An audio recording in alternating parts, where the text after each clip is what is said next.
What if I told you that the answers to some of humanity's most modern questions were carved into stone walls over 4,000 years ago?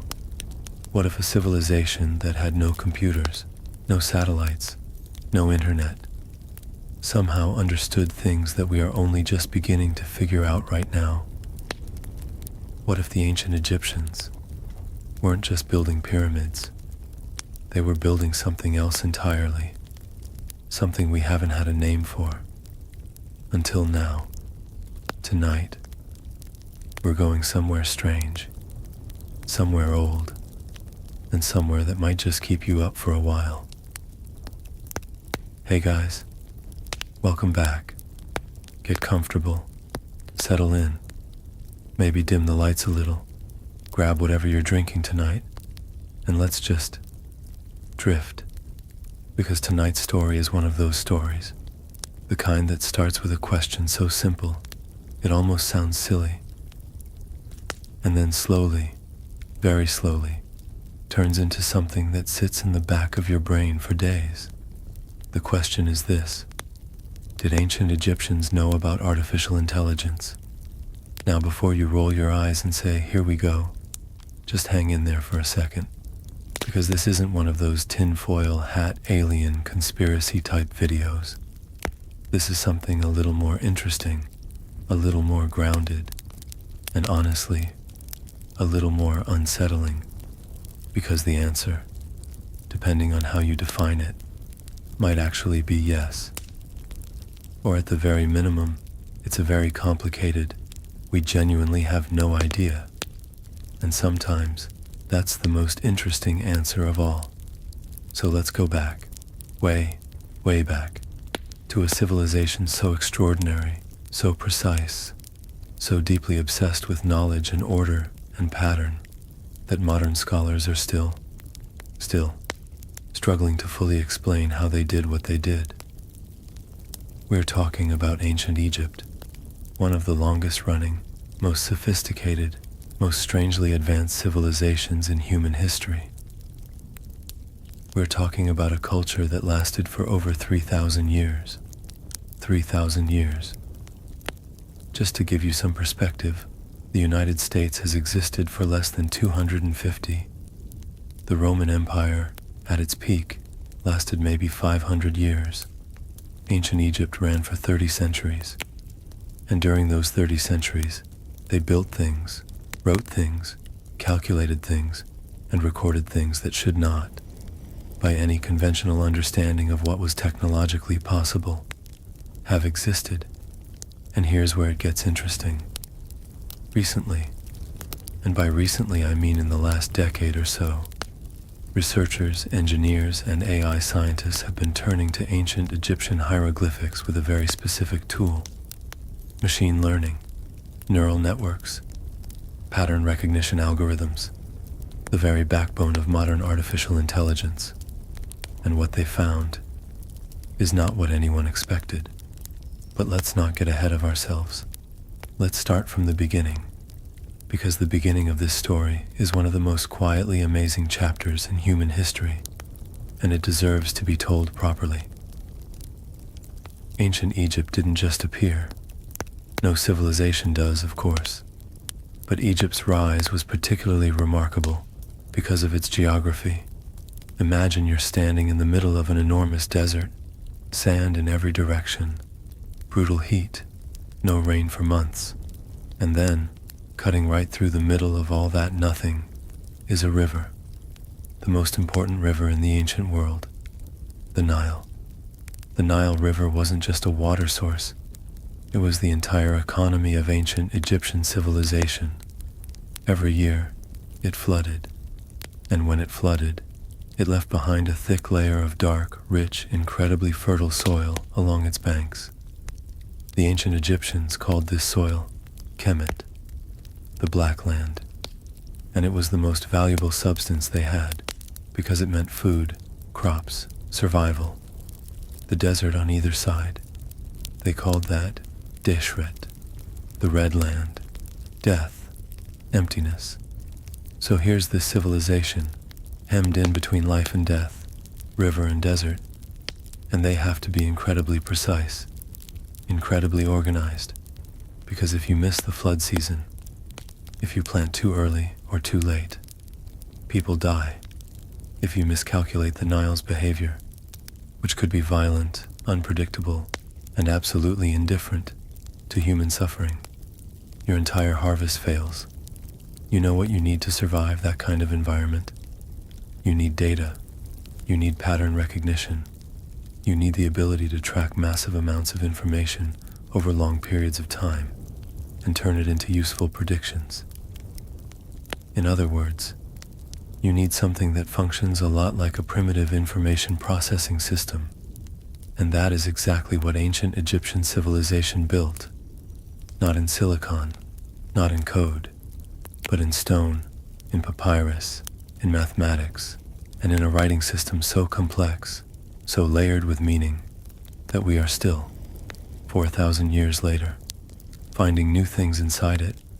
Let's talk about hieroglyphics for a moment because most people have a very simplified understanding of what they are. Most people think Egyptian hieroglyphics are basically picture writing. Like, you draw a bird, it means bird. You draw a sun, it means sun. Simple, right? No, not even close. Hieroglyphics are one of the most sophisticated writing systems ever developed by a human civilization. They operate on at least 3 levels simultaneously. There's the pictographic level, where a symbol represents the thing it looks like. There's the phonographic level, where a symbol represents a sound, not a thing. And there's the ideographic level, where a symbol carries an abstract meaning that has nothing to do with what it looks like. And here's the really mind-bending part. A single hieroglyphic symbol could function on all 3 of those levels at the same time, depending on context, depending on placement, depending on the surrounding symbols and the direction of reading. Think about that. A single carved image that means different things depending on how you're reading it, what comes before it, and what comes after it. Sound familiar? It should, because that's remarkably similar to how contextual language models, the kind that power modern AI systems, like large language models, actually work.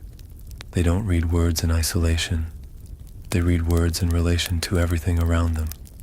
Context determines meaning. The ancient Egyptians built a writing system that operated on context-dependent meaning thousands of years before anyone had a word for natural language of processing. Of course, they didn't call it that. They didn't need to. They just built it. And then there's the math. Oh, the math. If you've never spent any time looking at ancient Egyptian mathematics, I highly recommend it because it is simultaneously impressive and kind of hilarious. Not because they got it wrong. They absolutely did not get it wrong, but because of how they got it right. The ancient Egyptians developed a method for multiplication and division that didn't use the same algorithms we use today. Instead, they used a technique called binary doubling.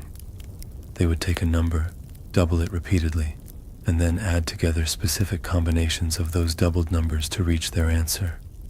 That probably sounds complicated, but here's the punchline.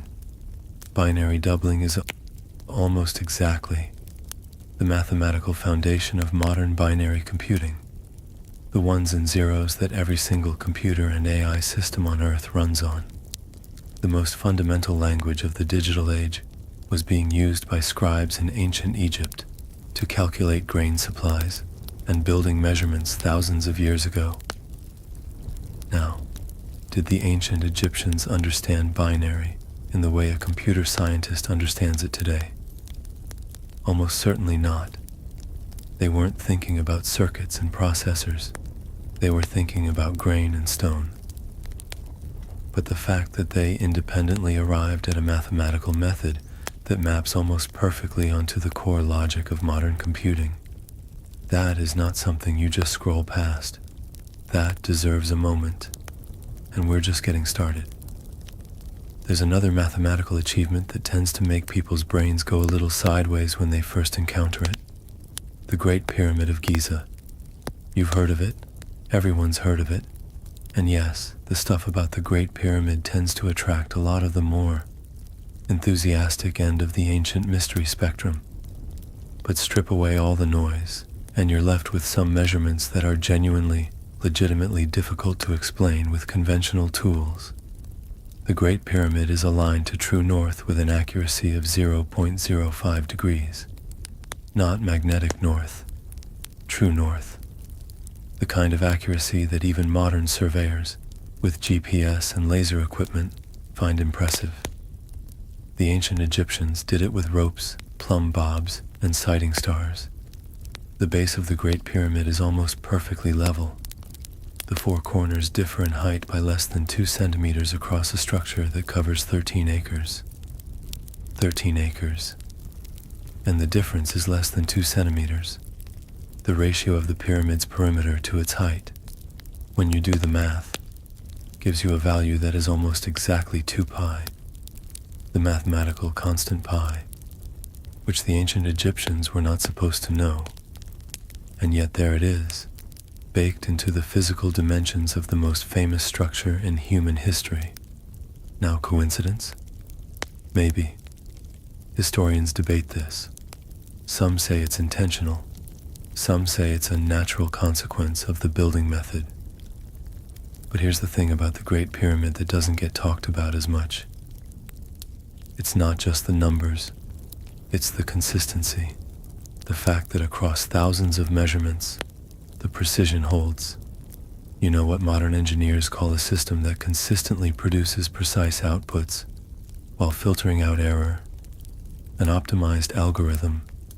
The ancient Egyptians, working at a scale that still defies easy explanation, built what functions, structurally and mathematically, like an optimized physical algorithm for converting astronomical data into architecture, which is a very long way of saying they built something that thinks in numbers. And here's where the AI connection starts to feel less like speculation and more like a genuinely interesting question. Because in 2022, a team of researchers at a European university used a machine learning model trained on thousands of hieroglyphic text to look for patterns, not meaning. They weren't trying to translate. They were looking for structural patterns, the way you might analyze a programming language to understand its syntax. What they found was that ancient Egyptian hieroglyphic texts showed levels of structural complexity that were far higher than previously modeled. The patterns within the texts, the way symbols related to each other, the way meaning was constructed across long sequences, bore a surprisingly strong resemblance to the internal structure of modern neural network outputs. In other words, the grammar of hieroglyphics, if you want to call it that, was more mathematically sophisticated than a language built by humans who supposedly had no concept of computation should be. Now, does that mean the ancient Egyptians had AI? No, that's not what the research says. What it says is something more interesting. It says that the ancient Egyptians built a symbolic language system that is structurally compatible with how modern AI processes language. That the information architecture they invented 4,000 years ago maps cleanly onto the mathematical models we invented 50 years ago. And that is a question worth sitting with. So we've established that the ancient Egyptians were doing things with math and language that feel, in retrospect, a little ahead of their time. But let's move somewhere specific now, because the abstract stuff is interesting, sure, but the real magic of this story is in the physical evidence, the stuff you can actually go look at, and there's no better place to start than a temple on the banks of the Nile that most tourists walk right past, and that is carved into one of its ceilings, something that has been making researchers argue for over a century. We're going to Dendera. Dendera is a small town in Upper Egypt, about 60 kilometers north of Luxor. And in Dendera, there is a temple, a beautiful, remarkably well-preserved ancient Egyptian temple dedicated to the goddess Hathor. who was the goddess of love, beauty, music, and, interestingly enough, knowledge. The temple at Dendera was built and rebuilt over many centuries.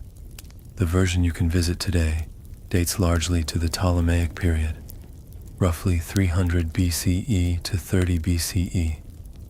But the foundations and many of the ritual elements go back much, much further, to an original temple that may have stood on that site for thousands of years before the Ptolemies arrived and said essentially, "Nice temple, we're going to make it bigger." Now, inside the Dendera Temple, there is a room, a small, somewhat hidden room, accessible through a narrow corridor in the lower levels of the complex. This room is not on most tourist itineraries. It doesn't have a dramatic view or a famous artifact. What it has is walls, and on those walls are carvings. Specifically, there are carvings that have been given a very specific nickname by the researchers and enthusiasts who have been arguing about them since the 1970s. They're called the Dendera light bulbs. Now, I want to be careful here, because this is one of those topics where it's very easy to either go too far in one direction or dismiss it too quickly in the other. The official explanation, the consensus position among most Egyptologists, is that the carvings at Dendera depict a mythological scene, a lotus flower giving birth to a serpent, which represents the sun god emerging from the primordial waters. Perfectly normal, ancient Egyptian religious imagery. Nothing to see here. Move along. And look, that explanation is reasonable. It fits the broader iconographic tradition. The lotus emerging from water motif appears elsewhere in Egyptian mythology. The serpent as a solar symbol is well documented. But here's the thing. When you look at the actual carvings, and I mean really look at them, without the predetermined interpretation sitting in front of you, what you see looks extremely, almost disturbingly, like a glass bulb, a long, slightly tapered glass vessel, with a serpent inside that spirals from base to tip, sitting on a lotus-shaped base, connected by what appear to be braided cables to a box on the floor, which researchers have noted resembles, in proportion and design, a Baghdad battery. The Baghdad battery, by the way, is a real artifact.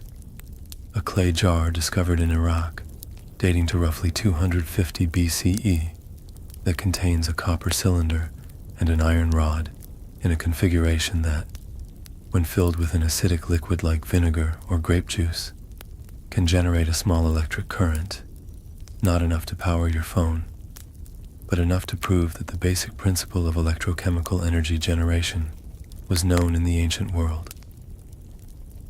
So, a clay jar that generates electricity from ancient Iraq, and carvings in ancient Egypt that look like light bulbs connected to power sources. Now, mainstream archaeology says this is all coincidence and creative interpretation, and maybe it is. But here's what I find interesting. The people who first proposed the Dendera light bulb theory were not random internet conspiracy theorists. One of the most serious early proponents was a man named Reinhard Habeck, who examined the carvings in the context of the broader temple decoration and noted that the scale, the detail, and the placement of these particular images was distinctly different from the surrounding religious iconography.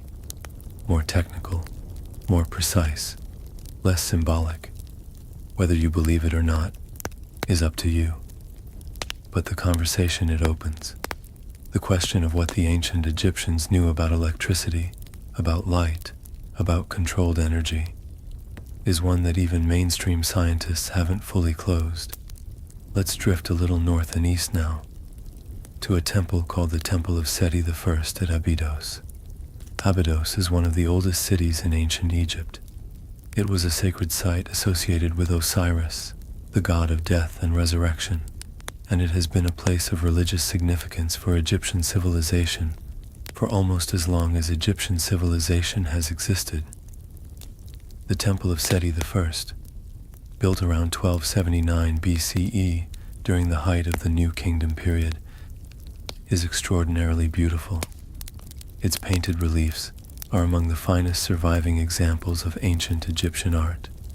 But tucked away near the ceiling of one of the outer corridors is something that has generated more internet debate, more YouTube videos, and more very heated academic arguments than almost anything else in Egyptology.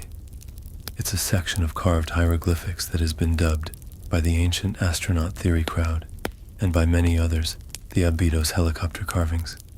Because when you look at these carvings, and I mean really just look at them without any prior knowledge, you see shapes that look remarkably, almost photographically, like a helicopter, a submarine, a jet aircraft, and what appears to be a flying saucer.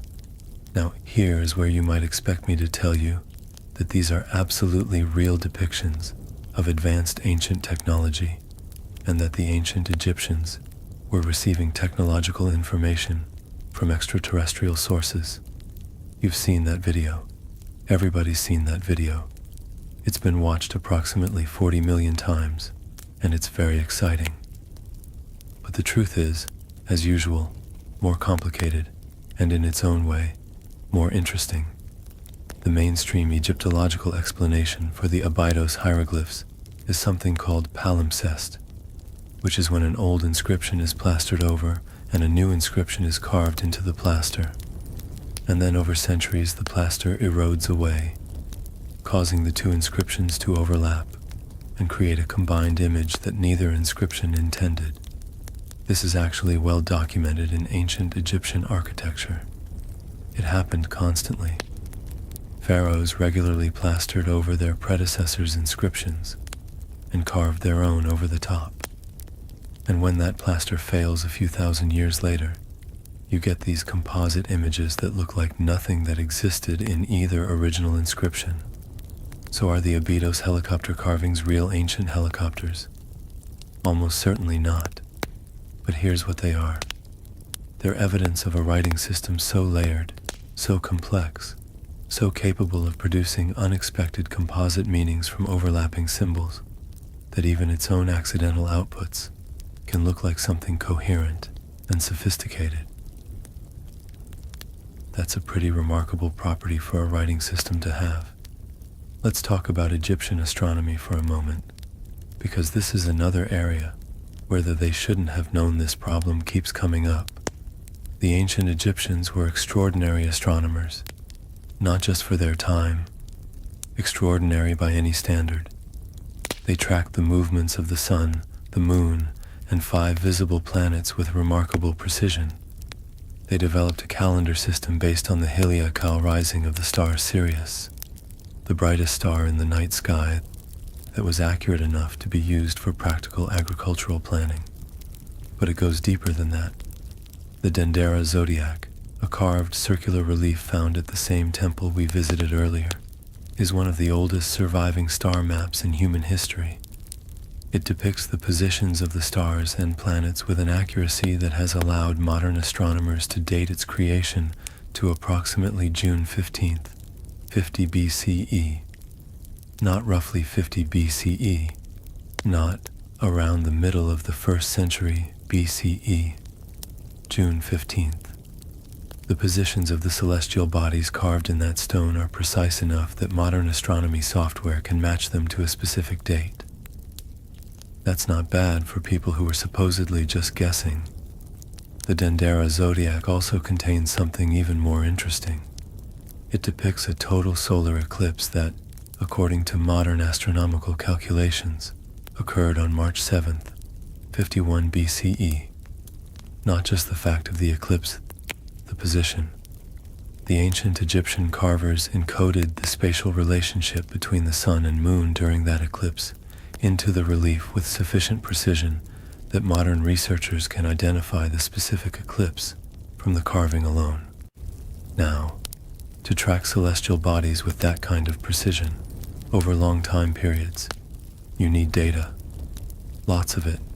You need systematic observation, careful recording, and the ability to process large amounts of astronomical information and identify predictive patterns within it. You need, in modern terms, a data processing system. The ancient Egyptians built that system not in computers, but in their entire architectural and religious infrastructure. Their temples were built to align with specific astronomical events. Their religious calendar was a computational model of the sky. Their priestly class, particularly the specialized priests known as the Kerub Serke, functioned essentially as a dedicated data processing team, recording astronomical observations, cross-referencing them with historical records, and producing predictions. They were, in the truest functional sense, running a biological neural network dedicated to processing astronomical data. And the outputs of that network were carved in stone, painted on ceilings, and encoded in hieroglyphic texts that researchers are still decoding today. Which brings us, naturally, to the question of what those texts actually say. Because the ancient Egyptian Book of the Dead, which is probably the most famous collection of Egyptian religious texts, and which has been the subject of a lot of serious scholarly attention over the years, contains something that modern researchers have been finding very difficult to categorize. The Book of the Dead is traditionally understood as a funerary text, a collection of spells, prayers, and instructions designed to guide the soul of a deceased person through the duat, the Egyptian underworld, and into the afterlife. Think of it as an instruction manual for dying. But when computational linguists and AI researchers began running analysis on the text structure of different versions of the Book of the Dead, and there are many versions, found in different tombs and on different papyri, they noticed something unexpected. The decision trees embedded in the text are not random. They're not just poetic or symbolic. They follow a logic structure that looks remarkably like conditional branching. The if this, then that logical structure that is the foundation of virtually all modern computer programming. If the soul can answer this question, it proceeds to the next gate. If not, it faces this consequence. If the soul weighs less than the feather of Ma'at on the scales of judgment, it passes. If it weighs more, it is consumed. Binary logic, conditional branching, decision tree architecture, built into a religious text 4,000 years ago. Of course, the ancient Egyptians didn't think of it that way. They thought of it as theology, as the literal mechanics of the afterlife. But the structural logic they encoded in their theological framework is, accidentally or otherwise, a remarkably clean analog of computational logic. Alright, let's slow down just a little bit here because I want to take a moment to actually sit with something before we keep going. We've talked about hieroglyphics as a multi-layered language system. We've talked about binary mathematics and its echo in modern computing. We've talked about astronomical precision that shouldn't have been possible. And we've talked about the Book of the Dead's surprisingly computer-like logical structure. And at this point, you might be thinking one of two things. Either, okay, this is clearly building to some wild ancient alien's conclusion. Or, okay, but all of this could just be coincidence. Humans are good at finding patterns. And both of those reactions are completely valid. They're also both, I would argue, slightly missing the point. Because the most interesting question here is not, did the ancient Egyptians have artificial intelligence? The most interesting question is, what does it tell us about human intelligence that a civilization with no electronics, no programming languages, and no concept of computation independently developed systems that function like computation? What does that say about the human brain? About what intelligence naturally does when left alone with a sufficiently complex problem for a sufficiently long time? That's the question that modern AI researchers are actually asking. And the answers they're finding in the study of ancient Egyptian texts and architecture are, quietly and without a lot of fanfare, beginning to reshape how we think about the history of cognitive technology. Let's talk about a man named Jean-François Champollion. Because you cannot talk about hieroglyphics, you cannot tell this story properly, without spending some time with the man who broke the code. Champollion was born in 1790 in the small town of Figeac in southern France. He was, by all accounts, a genuinely remarkable human being. One of those people who seems to have been born with a specific destiny and then proceeded to walk directly toward it from childhood. He was reading ancient Greek at age 9. He had mastered 6 ancient languages by the time he was 16. He was appointed professor of history at a university at age 18, which is the kind of thing that makes you feel a little bit bad about your own teenage years. From very early on, Champollion was obsessed with one thing: cracking the code of Egyptian hieroglyphics. He spent decades on it. He drove himself to the edge of physical collapse. He argued with colleagues, disputed with rival scholars, and essentially made himself one of the most frustrating and brilliant people in early 19th century academia. The key to his breakthrough was the Rosetta Stone. The Rosetta Stone, if you're not familiar, is a slab of dark granite discovered in 1799 during Napoleon's Egyptian campaign near a town called Rosetta in the Nile Delta. On it is a decree issued by King Ptolemy V in 196 BCE. The same decree is written 3 times: in ancient Egyptian hieroglyphics, in Demotic script, a later Egyptian writing form, and in ancient Greek. Since people in the early 19th century could read ancient Greek, the idea was that the Rosetta Stone provided a way to decode the other 2 scripts by matching them to the Greek text. Simple enough in theory. In practice, it took 23 years. What made hieroglyphics so hard to crack wasn't just that it was unfamiliar. It was that the entire Western scholarly tradition had made a fundamental assumption about it that turned out to be completely wrong. For centuries, European scholars assumed that hieroglyphics were purely symbolic, that each image meant a concept, not a sound, that they were a system of pictorial ideas rather than a phonetic alphabet. That assumption was wrong, and as long as scholars held on to it, they could not crack the code.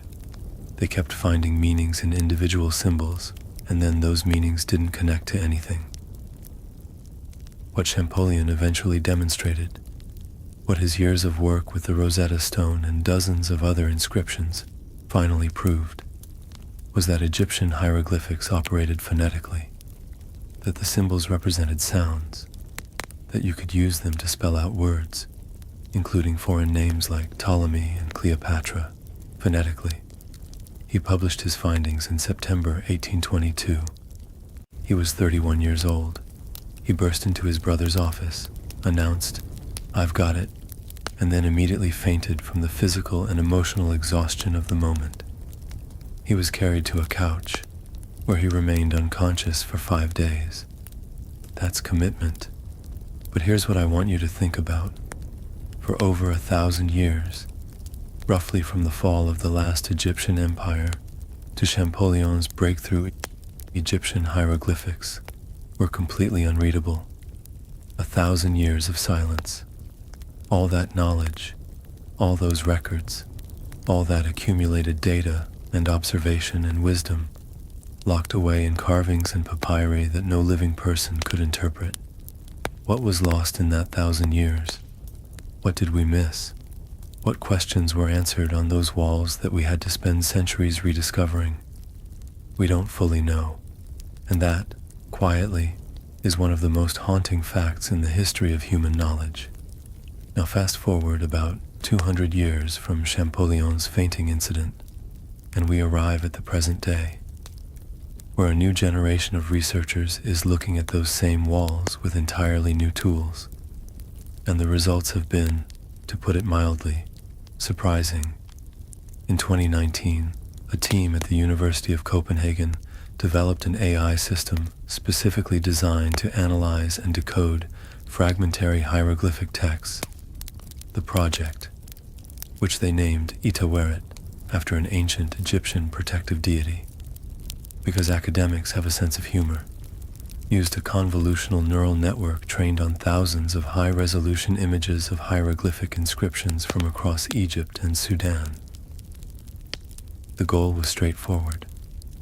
Could an AI read hieroglyphics better than a human? Not interpret them, just read them. Identify the symbols correctly, even when damaged, partially obscured, or stylistically unusual. The answer was yes, and by a substantial margin.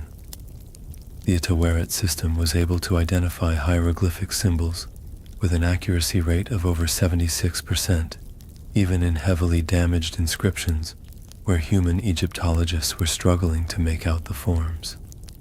More importantly, it was able to identify symbols that had been misclassified by human scholars. Symbols that had been in the published record with incorrect identifications for decades.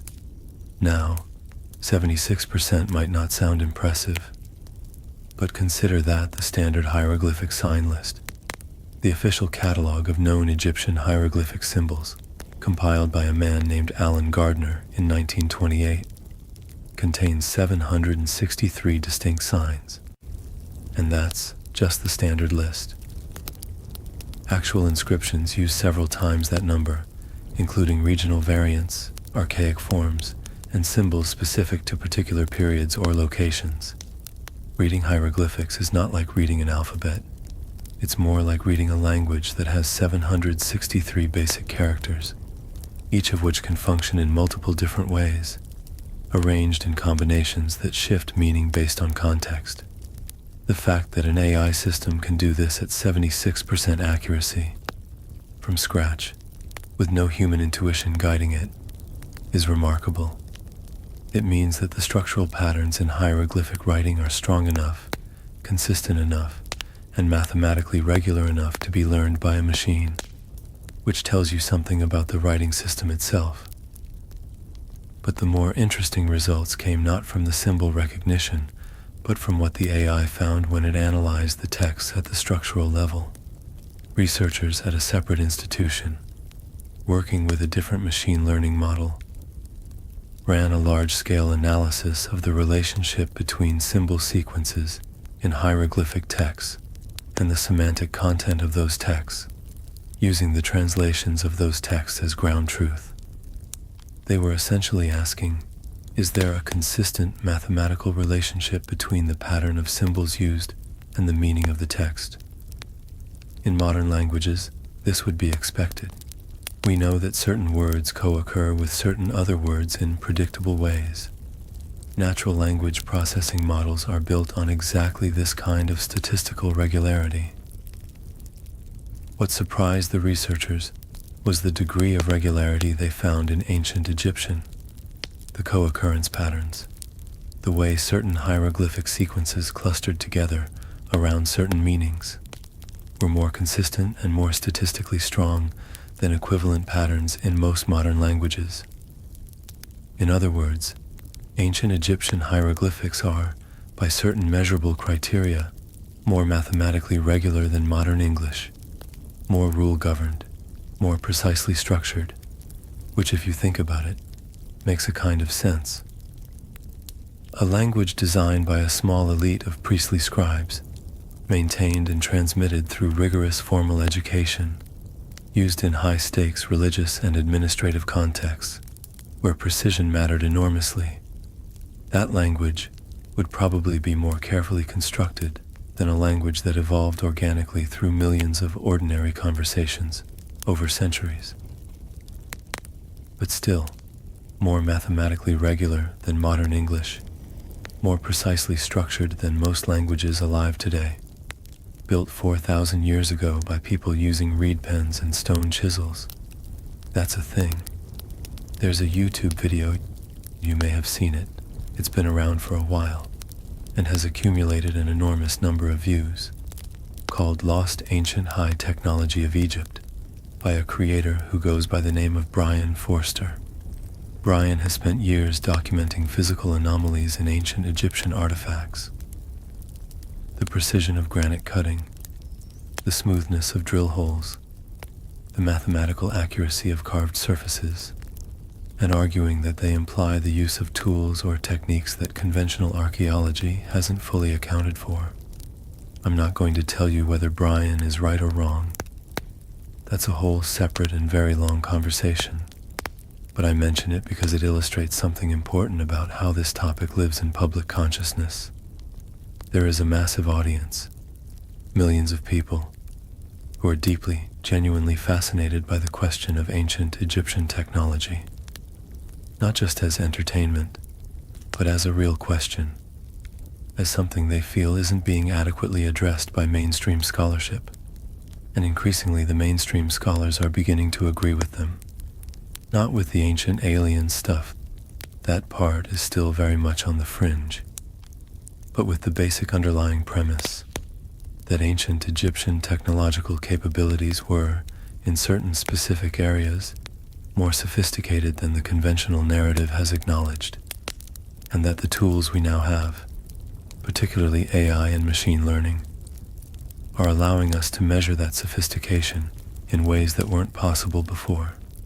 Let's take a slight turn here and talk about something that tends to get overlooked in conversations about ancient Egyptian knowledge, because we spend so much time talking about the pyramids and the hieroglyphics that we sometimes forget to look at what's inside the temples. And what's inside the temples is, in many ways, even more interesting, because the ancient Egyptians weren't just builders of physical structures. They were builders of symbolic systems, and the symbolic systems they built, particularly the sacred geometry encoded in their temple architecture, are yielding some of the most surprising results of modern AI-assisted archaeology. Let's start with a concept called sacred geometry. Now, I want to be clear. Sacred geometry is a term that gets thrown around a lot in alternative history circles, and it often comes attached to some very out-there claims. But the core of it, the basic observation that certain mathematical ratios appear repeatedly in religious and monumental architecture across many different cultures, is not fringe. It's documented, it's studied, and nowhere is it more prominent than in ancient Egypt. The phi ratio, also known as the golden ratio, approximately 1.618, appears in the proportions of the Great Pyramid, in the layout of Karnak Temple, in the design of the Sphinx enclosure, and in the proportional relationships between the three main pyramids of the Giza Plateau.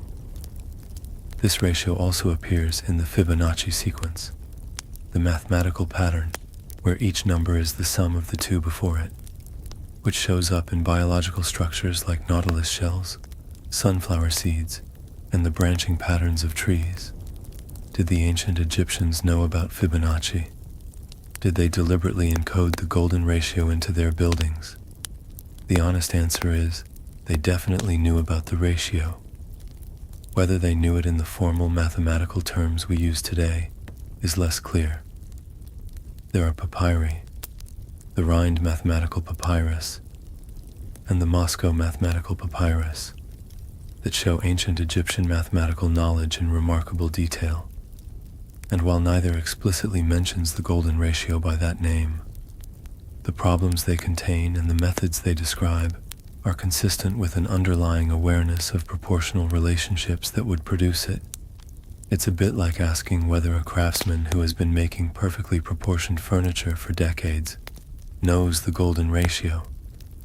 They might not be able to write the formula, but it's in their hands. It's in the way they see proportion. It's embedded in their practice. The ancient Egyptians had the golden ratio in their hands, and they applied it, consistently, deliberately, across thousands of years of architectural and artistic production, in ways that modern AI analysis is only now beginning to fully document. A team of researchers at MIT, and I'm sorry, I know that name gets thrown around a lot, but these researchers actually exist, and the work is real. Developed a computer vision system in 2021 designed to analyze architectural proportions in ancient Egyptian temples at scale. The system could scan thousands of high-resolution images and measurements of temple features and identify mathematical relationships between them automatically. What they found was that the proportional systems used in ancient Egyptian temples were not random. not approximate, and not simply the result of aesthetic intuition. They were rigorously consistent across temples built centuries apart, in different locations, by different rulers. The same mathematical ratios appeared with a precision and regularity that implied intentional application of a formal proportional canon, not just the golden ratio, square roots, specific angle values, trigonometric relationships that would require knowledge of principles not formally described in Western mathematics until the ancient Greeks, and in some cases, not until the medieval Islamic world or the European Renaissance. The ancient Egyptians were applying these ratios deliberately. That much is now essentially certain: how they derived them, how they transmitted that knowledge across centuries, and what conceptual framework they used to understand them. That's still an open question. But here's the part that connects directly to artificial intelligence in a way that isn't metaphorical at all.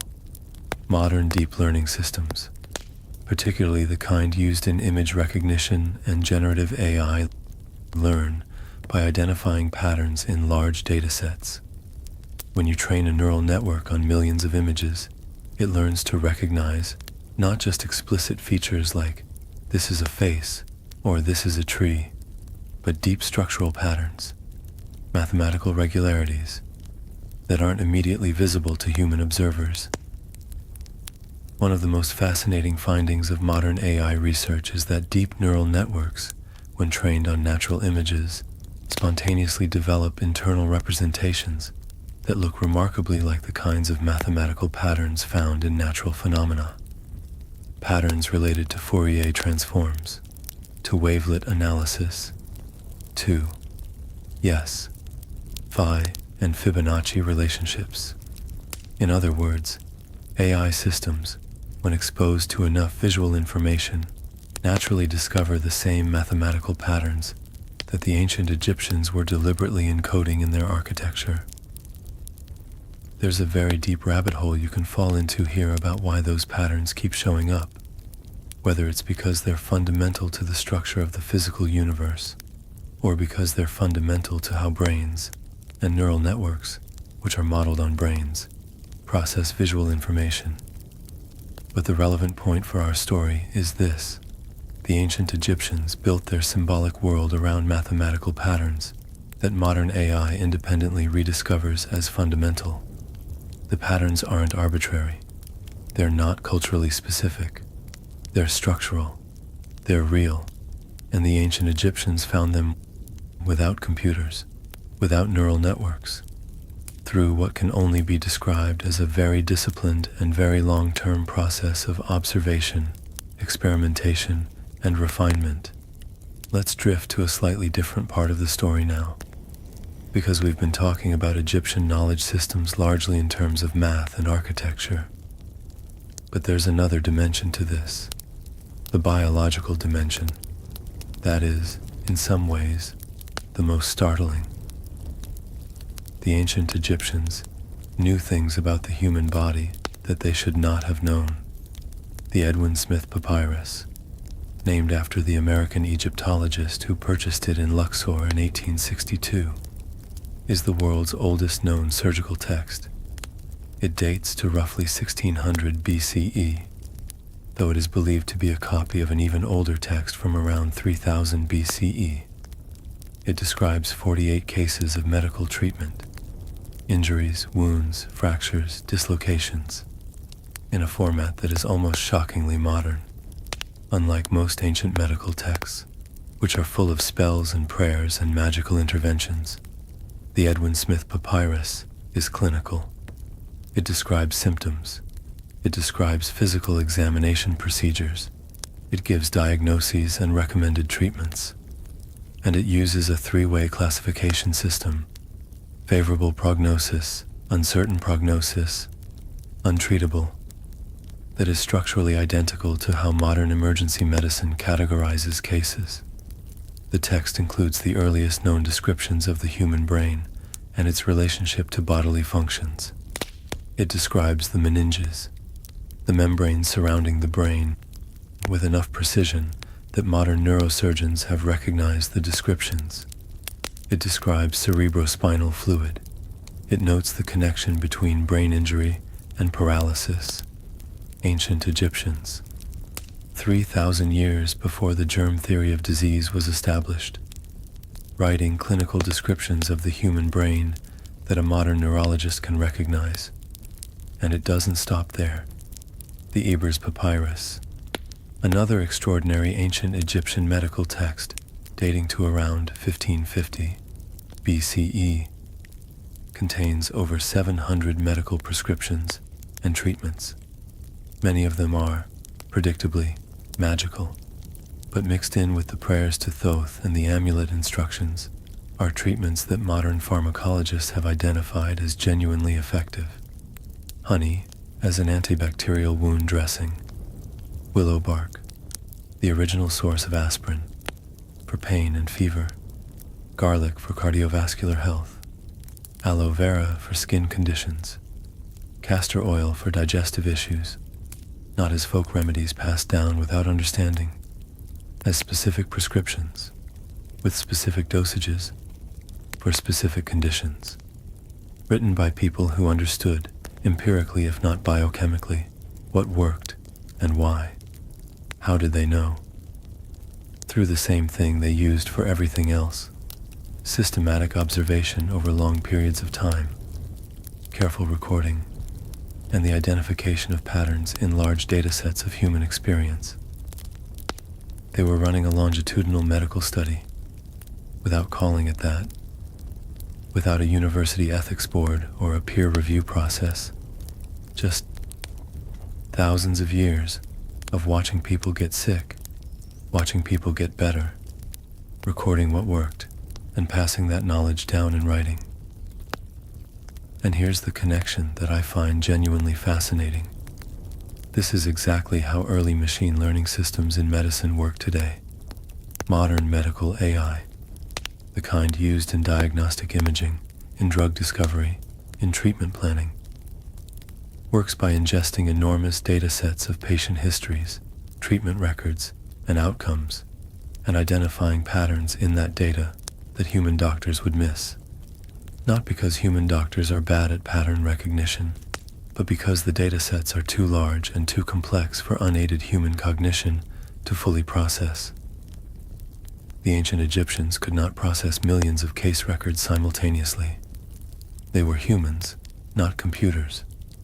But over 3,000 years, with a dedicated priestly medical class maintaining careful written records and transmitting knowledge across generations, they built something that functioned like a slow-motion medical AI, a knowledge accumulation and pattern recognition system that operated over centuries instead of milliseconds. And that system, that slow, patient, generationally maintained system, produced outputs: the Edwin Smith Papyrus, the Ebers Papyrus, dozens of other medical texts that are recognizable to modern medicine. That is not a coincidence. That is what happens when you build a sufficiently sophisticated information processing system and give it enough time. All right, you're still here. Good. Get a little more comfortable, because we're now heading into one of the most genuinely mysterious parts of this whole story. The part where the question shifts from, what did the ancient Egyptians know, to, what might they have known that we still haven't found? Because here's something that doesn't get talked about enough. We have not fully explored ancient Egypt, not even close. We've been doing Egyptology as a formal discipline for about 200 years. 200 years of excavations, surveys, and studies of a civilization that lasted 3,000 years and covered an enormous geographic area. And in the last decade, with the advent of new remote sensing technologies, ground-penetrating radar, LiDAR, infrared thermography, cosmic ray muon tomography, we are finding things we didn't know were there. Rooms, corridors, entire structures buried under the sand and rock that have never been opened, never been examined, never been read. The most dramatic recent example is the Great Pyramid itself, because it turns out, and this was formally announced and published in the journal Nature in 2017, that the Great Pyramid of Giza contains at least one large void that was previously unknown to archaeology. The discovery was made by the Scan Pyramids Project, an international research collaboration that used muon tomography to create a kind of X-ray of the pyramid's interior. Muons are subatomic particles that rain down from the atmosphere constantly. When they pass through dense material like stone, they are deflected. When they pass through empty space, they pass through more freely. By placing detectors inside the pyramid and measuring muon flux patterns, researchers created a density map of the entire structure.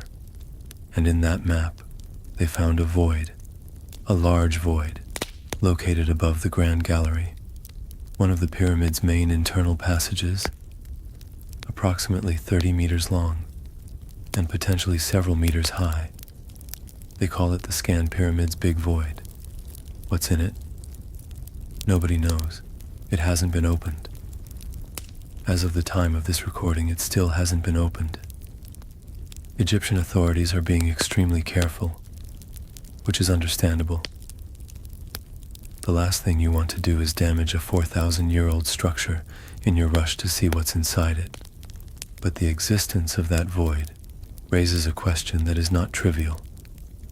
What were the ancient Egyptians hiding inside the most famous building in human history? Maybe nothing. Maybe it's a construction feature, a relief chamber designed to distribute weight, similar to other known chambers in the pyramid. That's the cautious interpretation, and it's not unreasonable. But maybe, just maybe, it's something else. The Sphinx also has secrets. Possibly. For decades, researchers have been discussing the possibility that there are chambers beneath the Great Sphinx of Giza. This is not a new idea, and it's not purely theoretical. In the 1990s, a team led by a geologist named Robert Schoch, who is primarily famous for his work, arguing that the Sphinx is much older than conventional Egyptology accepts, which is itself a whole other story, used seismic equipment to detect possible anomalies beneath and around the Sphinx. The results were suggestive but not conclusive. More recently, a team using modern ground-penetrating radar conducted a survey of the Sphinx enclosure and reported detecting what appeared to be tunnels and chambers beneath the floor of the enclosure, consistent in their spatial arrangement with descriptions found in various ancient Egyptian texts of a hall of records, a legendary repository of ancient knowledge said to have been concealed beneath the Giza Plateau. Now, the Hall of Records idea is associated primarily with the readings of Edgar Cayce, an American mystic of the early 20th century, who claimed to receive psychic visions of ancient Atlantis and its connections to Egypt.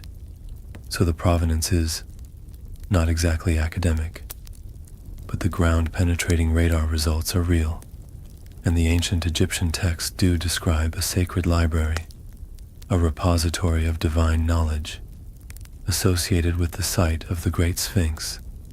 The text in question is from the inventory stele, a stele found near the Sphinx in the 19th century that, if authentic, describes the Sphinx as predating the construction of the Great Pyramid by a substantial margin. The mainstream view is that the inventory stele was carved much later than the events it describes, and is therefore not a reliable historical source. That may be true, but the tradition it documents, the existence of hidden repositories of ancient knowledge beneath the Giza Plateau, appears in enough independent ancient sources to be worth taking seriously as at least a cultural memory. Something was there, or was believed to have been there, and whether or not there are literal underground chambers, the fact that multiple ancient sources independently describe a concealed repository of knowledge at Giza is, at minimum, interesting. Let's take a step back from Giza and talk about a broader pattern in ancient Egyptian practice that has significant implications for the AI knowledge question. The ancient Egyptians were obsessed, and I mean genuinely categorically obsessed, with the preservation of knowledge. This wasn't just cultural sentiment, it was a theological imperative. In ancient Egyptian religious philosophy, knowledge was literally divine. The god, Thoth, depicted as a man with the head of an ibis, was not just the god of writing and wisdom. He was the god who maintained the cosmic order. The universe functioned because Thoth kept accurate records of it. In that worldview, losing knowledge wasn't just unfortunate, it was cosmically dangerous. Knowledge loss threatened the fabric of reality itself. As a consequence, ancient Egyptian civilization developed what we might call a redundant information architecture. Important texts were copied and recopied across multiple materials. The same religious texts, the same astronomical records, the same medical knowledge was written on papyrus, carved in stone, painted on walls, and inscribed on objects. Not because the Egyptians were sloppy and didn't bother to check for duplicates, but because they understood, instinctively or explicitly, that any single storage medium was vulnerable. That redundancy was the only reliable preservation strategy. This is also, not coincidentally, a foundational principle of modern data architecture, the concept of data redundancy. Storing the same information in multiple locations, in multiple formats, to protect against single-point failure, is one of the most basic principles of information security and database management. The ancient Egyptians built that principle into their entire civilization, not as a computer science concept, but as a religious one. And because of it, some portion of their knowledge survived 3,000 years of political upheaval, foreign invasion, religious transformation, and natural disaster. Not all of it, not even most of it, but some, enough that we're still finding things in it, 4,000 years later. There's a concept in modern AI called emergent behavior.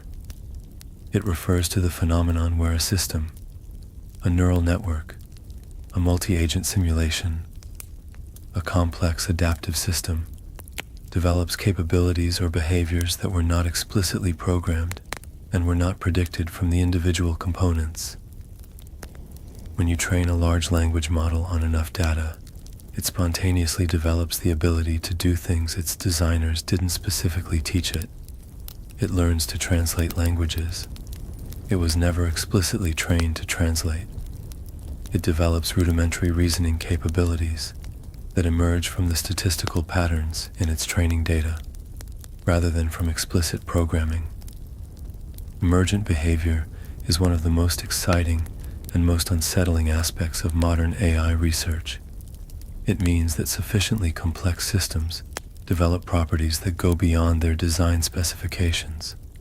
Ancient Egyptian civilization was a sufficiently complex system. 3,000 years of rigorous knowledge accumulation, careful transmission, systematic observation, and multi-generational refinement produced, as emergent properties, levels of mathematical, astronomical, medical, and linguistic sophistication that exceeded anything their individual components should have been able to generate. They built a civilization-scale, emergent intelligence system, not deliberately, not by design, but through the same processes of complexity, iteration, and scale that produce emergent capabilities in modern AI, accumulating enough data over a long enough time in a system sophisticated enough to find patterns in it. The ancient Egyptians didn't have artificial intelligence. They were artificial intelligence. Their civilization was the processing system. Their culture was the algorithm.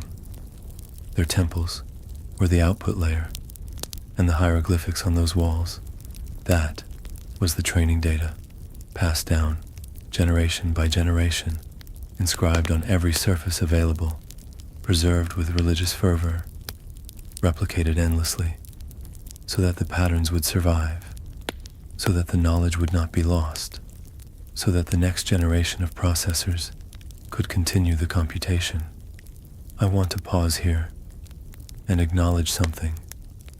There's a version of this video, and you've probably seen it, because the ancient Egypt knowledge mystery genre on YouTube is enormous, that would now be telling you that ancient astronauts gave the Egyptians their technology, or that the Great Pyramid was built by a lost civilization of Atlantis, or that hieroglyphics are actually an interstellar communication code from an alien species. I'm not going to tell you any of that. Not because it's not fun. It is fun, but because I think the real story is more interesting. The real story is that human beings, given enough time, enough social infrastructure, enough cultural commitment to knowledge preservation, and enough generational dedication to refinement and improvement, can independently arrive at systems that parallel what we now recognize as artificial intelligence, without computers, without code, without electricity, just time and attention, and the belief that knowledge was worth preserving. That's the thing about humanity that the ancient Egyptians understood better than perhaps any civilization before or since. Knowledge is the only technology that compounds. Everything else, physical structures, military power, economic wealth, eventually erodes. But knowledge, if carefully preserved and systematically built upon, grows. And what they built in their 3,000-year run was, by any reasonable measure, extraordinary. All right. We've been on quite a journey. We've looked at math, architecture, medicine, astronomy, and the hidden rooms that might still hold secrets we haven't read yet. Now I want to come back to the hieroglyphics themselves, back to the writing, because I don't think we fully appreciated something about them. Hieroglyphics didn't really die. Not completely. Not the way most people think. Here's the conventional history. After the Roman conquest of Egypt, as Christianity spread and the old religious traditions were suppressed, the use of hieroglyphics gradually declined. The last known hieroglyphic inscription was carved on August 24th, 394 CE, at a temple on the island of Philae in the Nile. And then nothing. Silence. The language was abandoned, forgotten, and the knowledge of how to read it was lost for over 1,000 years. That's the story. And it's more or less true. But here's what's also true. The ancient Egyptians knew this might happen. They knew their civilization was vulnerable. They knew their language could be lost. And they did something remarkable to protect it. They encoded it redundantly, not just across physical media, papyrus, stone, paint, but across conceptual levels. They built hieroglyphic knowledge into the symbolic vocabulary of their religion, their mythology, their art, and their architecture in ways that didn't require direct transmission of the written language to survive. The symbols remained. Even after the language was forgotten, the images were still there, on the walls, on the monuments. Anyone who saw them knew they meant something. The meaning was opaque, yes, but the fact of meaning was undeniable, and that matters, because it kept people looking. For 1,000 years, generation after generation of scholars, Greek, Arab, European, stared at those walls and knew there was something there, even when they couldn't read it. The knowledge was inaccessible, but it was not gone. Now let's talk about Coptic, because there's a piece of this story that most people don't know, and it's genuinely beautiful. Coptic is the language of Egyptian Christians. It developed from the ancient Egyptian language during the first few centuries CE, and it was the dominant language of Egypt for several hundred years after the Arab conquest of 641 CE.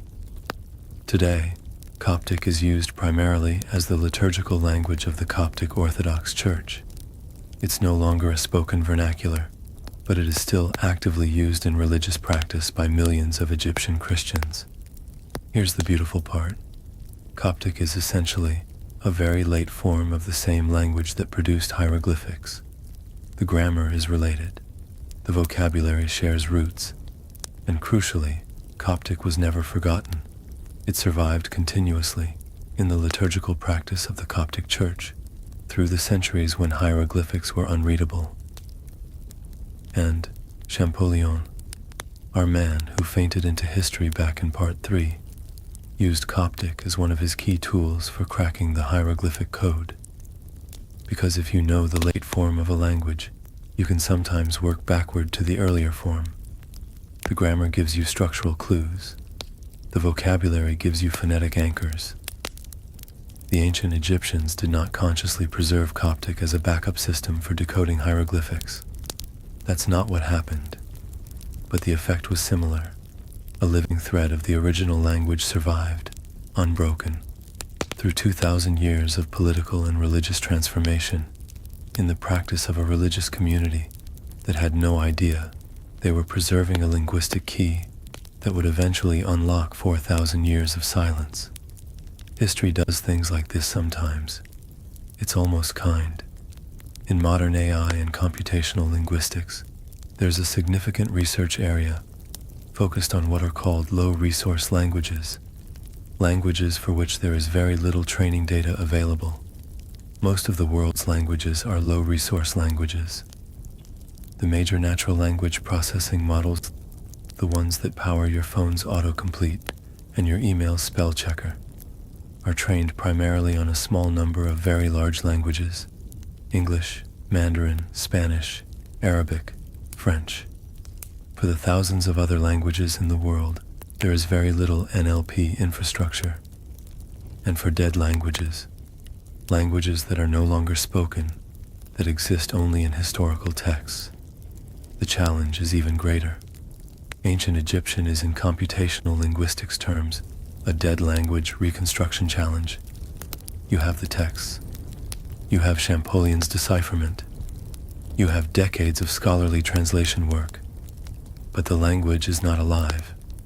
There are no native speakers to verify your interpretations. There is no one you can ask, "Does this feel natural?" Or, "Is this usage idiomatic?" This is a fundamental problem, because a significant amount of the nuanced meaning in any language is in the idioms, the colloquialisms, the usages that are technically grammatically ambiguous but that every native speaker immediately understands. Those things can't be decoded from grammar rules alone, but AI is beginning to offer a possible solution. A research project called MAAT, named after the ancient Egyptian concept of divine truth and balance, is using large language models to approach this problem from a new direction. Instead of trying to translate ancient Egyptian texts sentence by sentence, the MAT project is building a statistical model of the entire corpus of surviving ancient Egyptian literature, all the texts, in all their forms, from all their periods, and using that model to identify contextual patterns that go beyond what grammar alone can provide. The basic idea is that if the same unusual hieroglyphic phrase appears in similar contexts across hundreds of different texts, you can infer its meaning from those contextual patterns, even if the grammar is ambiguous.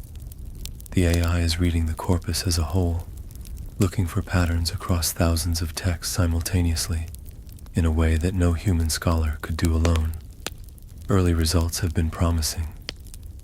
The MAT project has identified several hieroglyphic phrases that were previously understood as straightforward religious formulas, but that appear, in their full contextual distribution across the corpus, to carry additional semantic layers, possible medical, astronomical, or mathematical connotations that weren't visible when the texts were read individually.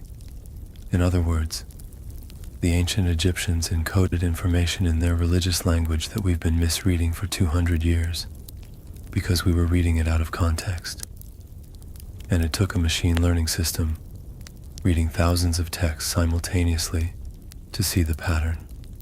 Let's drift for a moment to something a little more personal, something a little more human, because behind all of this, behind all the math and the AI and the decipherment projects and the scanning technologies, there are people, individual human beings who have devoted their lives, or significant portions of their lives, to the question of what the ancient Egyptians knew.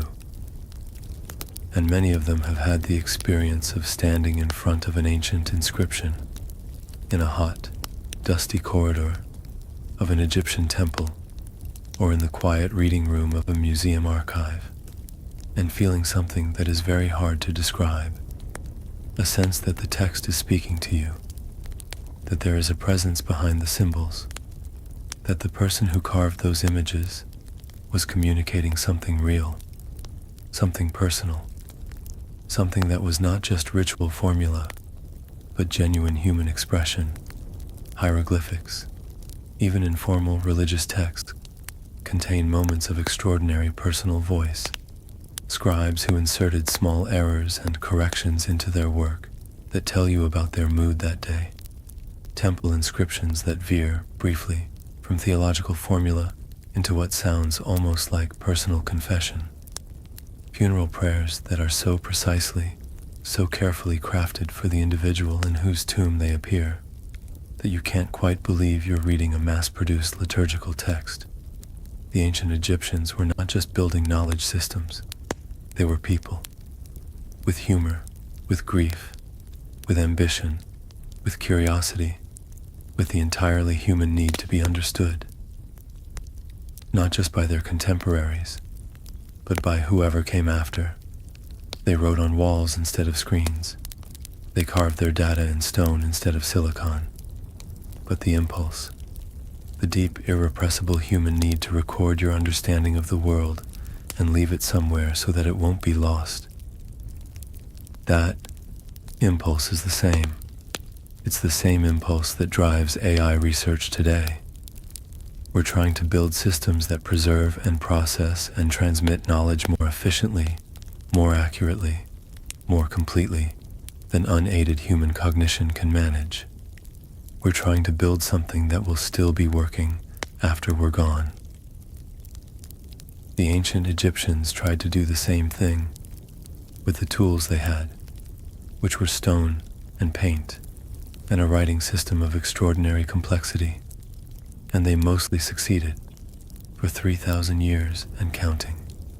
We're getting toward the end of our journey tonight, but before we get there, I want to talk about the future, because that's actually where this story is going now, and it's going somewhere genuinely exciting. The intersection of modern AI and ancient Egypt is not just an academic curiosity. It's becoming one of the most productive partnerships in all of contemporary historical research, and the pace is accelerating. Let me walk you through where we are and where we're going. Digital epigraphy. That's the technical term for using digital technologies to record, analyze, and interpret ancient inscriptions. And over the last decade, it has transformed Egyptology in ways that would have seemed like science fiction to Champollion. High-resolution 3D scanning now allows researchers to create perfect digital replicas of hieroglyphic inscriptions down to fractions of a millimeter. These scans capture not just the visual appearance of the inscription, but the depth and angle of every carved stroke, which means that even in cases where the paint has faded and the surface has been damaged, computer analysis can often reconstruct what the original inscription looked like by reading the physical marks left by the tools. Multispectral imaging, using different wavelengths of light, including infrared and ultraviolet, can reveal ink and paint that has faded completely to human eyes. Ancient inscriptions that looked blank to every previous generation of scholars have been revealed under multispectral analysis to contain complete texts.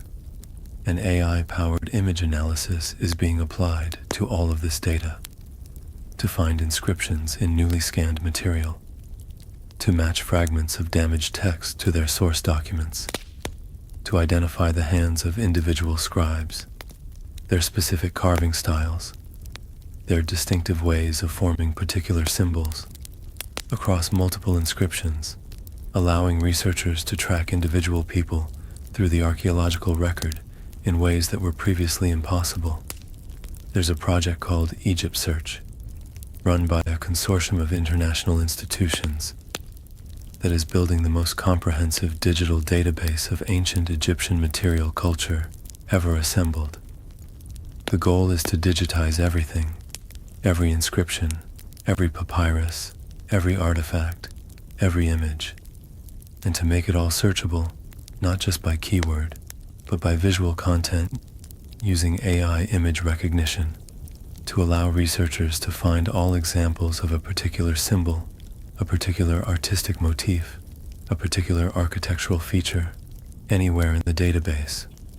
When this database reaches its projected scale, it will contain more information about ancient Egypt than any individual scholar could process in 100 lifetimes.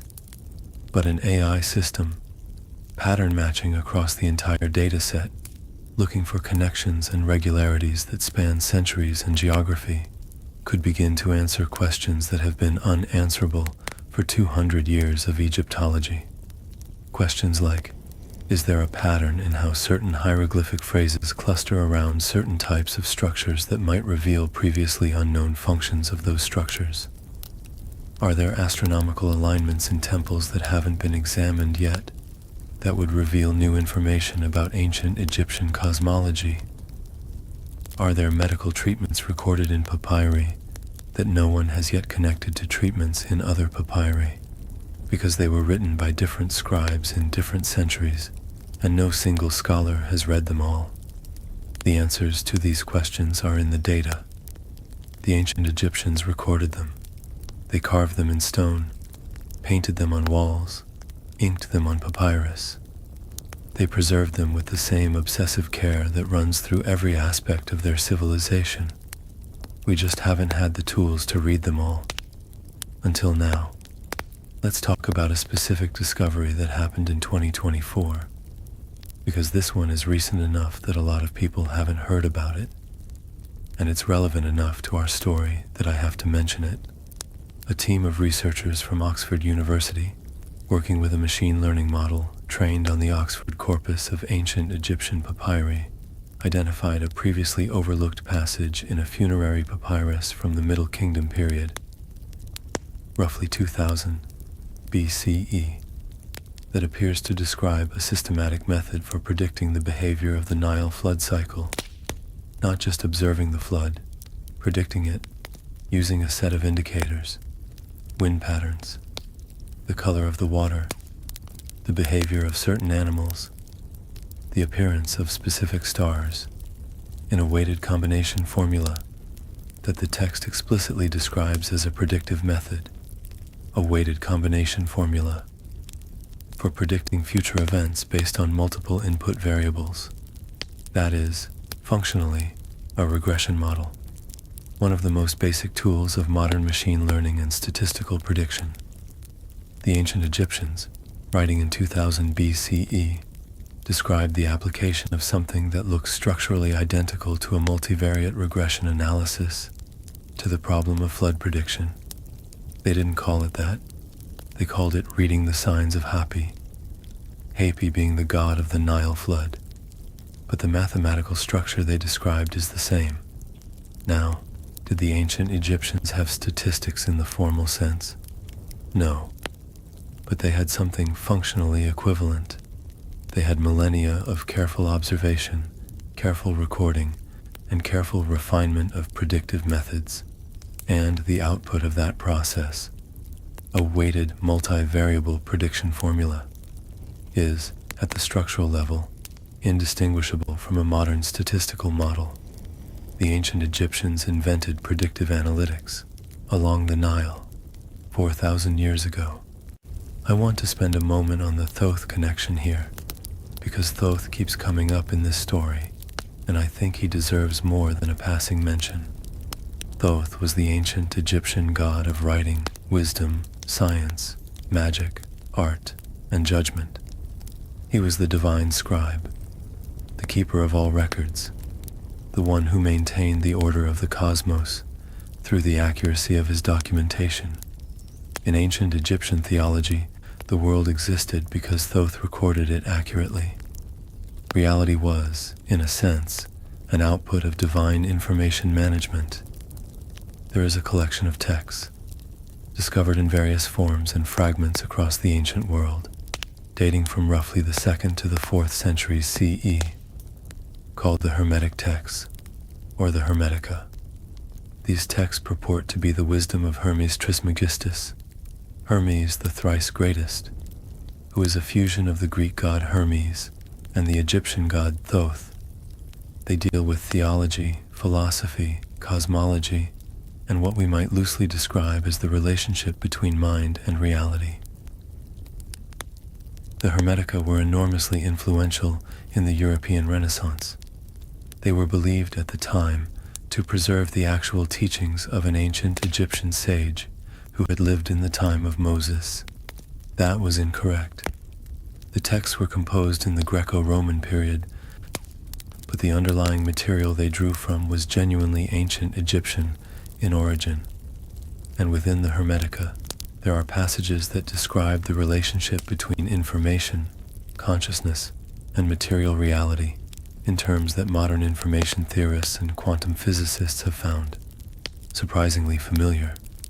The idea that reality is fundamentally informational, that the physical world is a structured output of underlying patterns of information, that consciousness and information are related at a fundamental level. These are ideas that appear in ancient Egyptian religious philosophy, filtered through the Hermetic tradition, and that reappear in mathematical rather than theological language, in modern physics and information theory. John Archibald Wheeler, the physicist who coined the phrase black hole, spent the later years of his career arguing for what he called it from bit, the idea that the fundamental substrate of physical reality is not matter or energy, but information. The ancient Egyptians would have said, yes, obviously. Thoth told us that. There's something quietly profound about where this story ends up. We started with a question. Did the ancient Egyptians know about AI? And we've drifted through 3,000 years of human history, through mathematics and medicine and architecture and language, and we've arrived somewhere that the question doesn't quite have a clean answer anymore, because the more you look at it, the more the boundary between ancient knowledge system and artificial intelligence starts to blur. Both are, at their core, the same thing: methods for processing information, finding patterns, generating predictions, and producing outputs that are more than the sum of their inputs. The ancient Egyptians did that with biological wetware, human brains organized into specialized institutions, maintained by cultural practice, and running continuously for 3,000 years. We're doing it with silicon hardware, organized into computational architectures, maintained by software, and running for a few decades.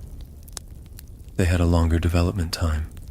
We have a faster processing speed.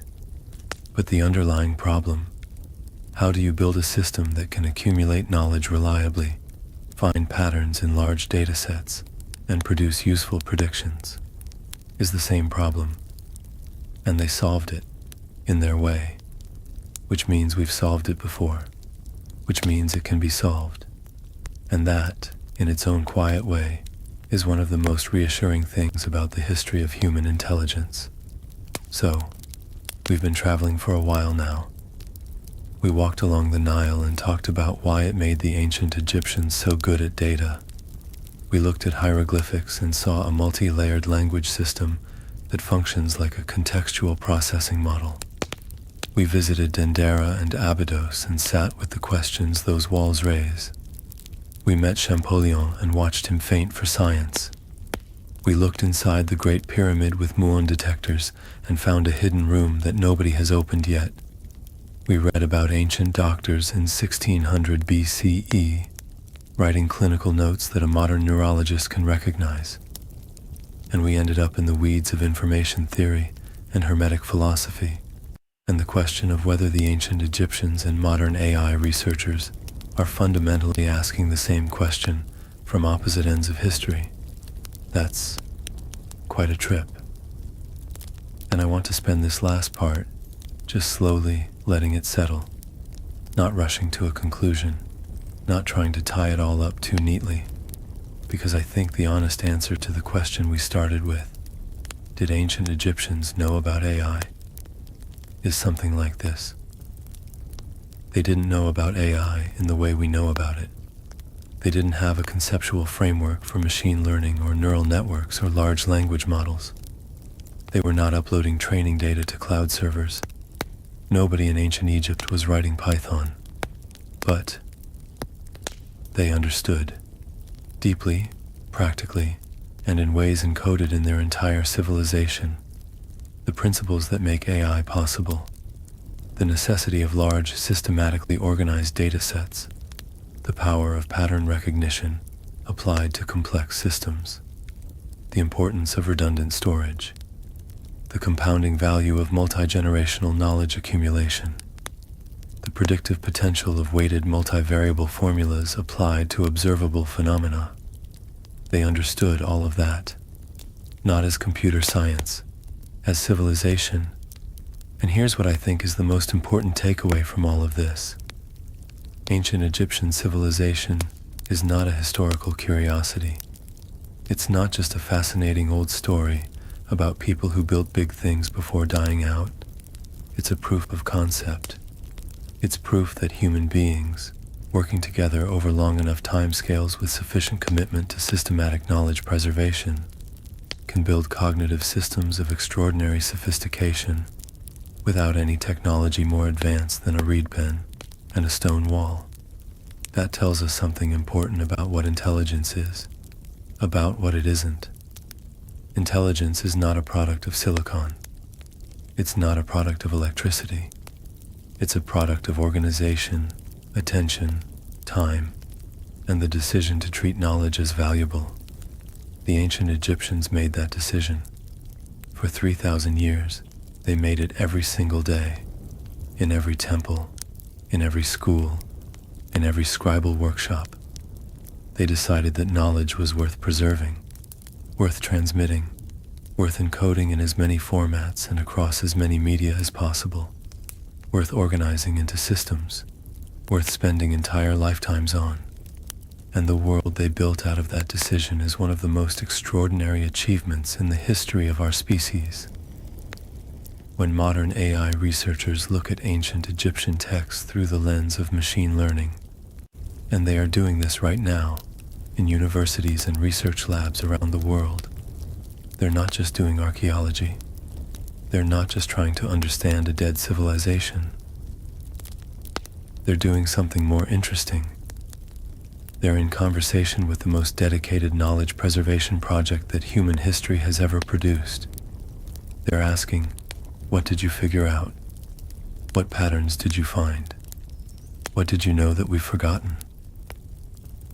And the answers are coming back slowly, through AI analysis of thousands of inscriptions and papyri, through the work of researchers who are using the most sophisticated tools of our era to read what the ancient Egyptians wrote with the most basic tools of theirs. The conversation is happening across 4,000 years, between people using reed pens and people using neural networks, between a culture that encoded knowledge in stone because they understood how fragile time is, and a culture that encodes knowledge in silicon for exactly the same reason. There's something I read in the work of an Egyptologist whose name I've been coming back to throughout this research, a scholar named Jan Assmann, who has spent his career studying what he calls cultural memory in ancient Egypt, the concept of how civilizations remember, how they encode and transmit identity across time. Assmann argues that the ancient Egyptians were uniquely obsessed with what he calls mnemo-history, the history of memory itself, not just what happened, but the question of how to make sure that what happened is not forgotten, how to make the past accessible to the future. The Egyptians believed that the dead could be kept alive through remembrance. If you spoke the name of the dead, if you carved it in stone, painted it on a wall, inscribed it on an object, their ka, their life force, was sustained. To forget a name was to kill the person again, more permanently. To remember was to preserve life. To record was to confer immortality.